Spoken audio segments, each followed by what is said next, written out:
പുതിയൊരു വീഡിയോയിലേക്ക് ഒരിക്കൽ കൂടി സ്വാഗതം. ഇന്നിപ്പോൾ ഞാൻ ഇവിടെ ഉണ്ടാക്കാൻ പോകുന്നത് ഒരു മാവ് വെച്ച് 2 സ്നാക്സ്. ഈ ഒരു മാവ് കൊണ്ട് നമുക്ക് 2 സ്നാക്സ് ഒരേ ടൈമിൽ ഉണ്ടാക്കിയെടുക്കാം. അപ്പോൾ അതെങ്ങനെ ഉണ്ടാക്കുന്നതെന്ന് നമുക്ക് നോക്കാം. ആദ്യം ഞാനിവിടെ ഒരു ബൗൾ എടുത്ത് വെച്ചിട്ട് അതിലേക്ക് ഒരു മുട്ട പൊട്ടിച്ചൊഴിച്ചു കൊടുക്കാം. ഒരു ചെറിയ മുട്ടയാണ് എടുത്തിരിക്കുന്നത്.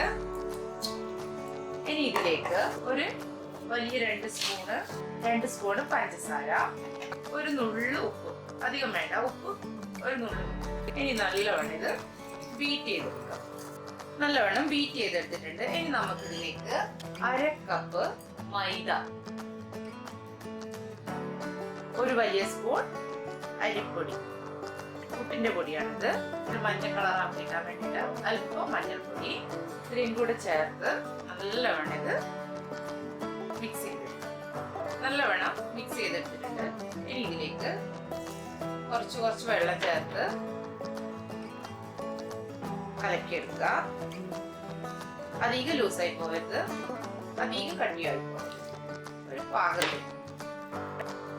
അപ്പൊ നല്ലവണ്ണം കലക്കിയെടുത്തിട്ടുണ്ട്. ഇതാ ഈ ഒരു പരുവത്തിനാണ് മാവ് വേണ്ടത്.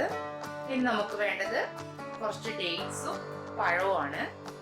ഈ പഴം ഈ മാവിൽ മുക്കിവയ്ക്കും, അതുപോലെ തന്നെ ഡേറ്റ്സും ഈ മാവിൽ തന്നെ മുക്കിവയ്ക്കും. രണ്ടും നല്ല ടേസ്റ്റ് ആണ്. ഈ ഒരു മാവ് മതി ഈ പഴം പൊരിക്കാനും ഈ ഡേറ്റ്സ് പൊരിച്ചെടുക്കാനും. അപ്പൊ നമുക്ക് എണ്ണയിലിട്ട് ഫ്രൈ ചെയ്തെടുക്കാം. വേണമെങ്കിൽ നിങ്ങൾക്ക് ഇതിന്റെ നടുക്ക് പല നട്ട്സ്, ബദാമോ കാഷ്നട്ടോ വെച്ച് സ്റ്റഫ് ചെയ്തിട്ട് വേണമെങ്കിൽ ഈ മാവിലിട്ട് ഫ്രൈ ചെയ്തെടുക്കാം. അപ്പൊ ഞാനിപ്പോ ഒന്നും ചെയ്യുന്നില്ല, ഇതിങ്ങനെ തന്നെ ഫ്രൈ ചെയ്തെടുക്കാൻ പോവാണ്. എണ്ണയുടെ ചൂടായിട്ടുണ്ട്. നമുക്ക് ആദ്യം പഴം ഫ്രൈ ചെയ്തെടുക്കാം. നല്ല പഴുത്ത പഴമാണ്. മാവിലേക്ക് മുക്കി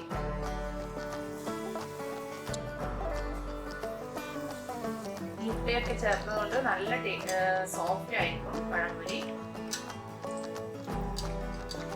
2 ഭാഗവും ഒന്ന് ചുവന്ന് വന്നാല് നമുക്ക് ഇത് എണ്ണയിൽ നിന്ന് മാറ്റാം. 2 ഭാഗവും റെഡി ആയിട്ടുണ്ട്. നമുക്ക് ഇത് എണ്ണയിൽ നിന്ന് എടുക്കാം. അങ്ങനെ നമ്മുടെ പഴം പൊരിച്ചത് ഇവിടെ റെഡി ആയിട്ടുണ്ട്. ഇനി നമുക്ക് ഡേറ്റ്സ് കൂടെ ഫ്രൈ ചെയ്തെടുക്കാം. ഇനി മാവിലേക്ക് നമുക്ക് ഡേറ്റ്സ് കൂടെ ഇട്ട് ഫ്രൈ ചെയ്തെടുക്കാം.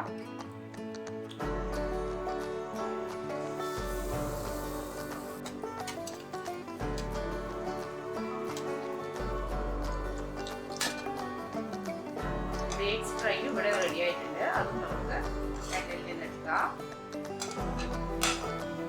ഇതുപോലെ തന്നെ ബാക്കിയുള്ളത് നമുക്ക് ഫ്രൈ ചെയ്തെടുക്കാം. റമദാന് ട്രൈ ചെയ്യാൻ പറ്റിയ 2 സ്നാക്സ് ആണിത്. അപ്പൊ എല്ലാവരും ഒന്ന് ട്രൈ ചെയ്തു.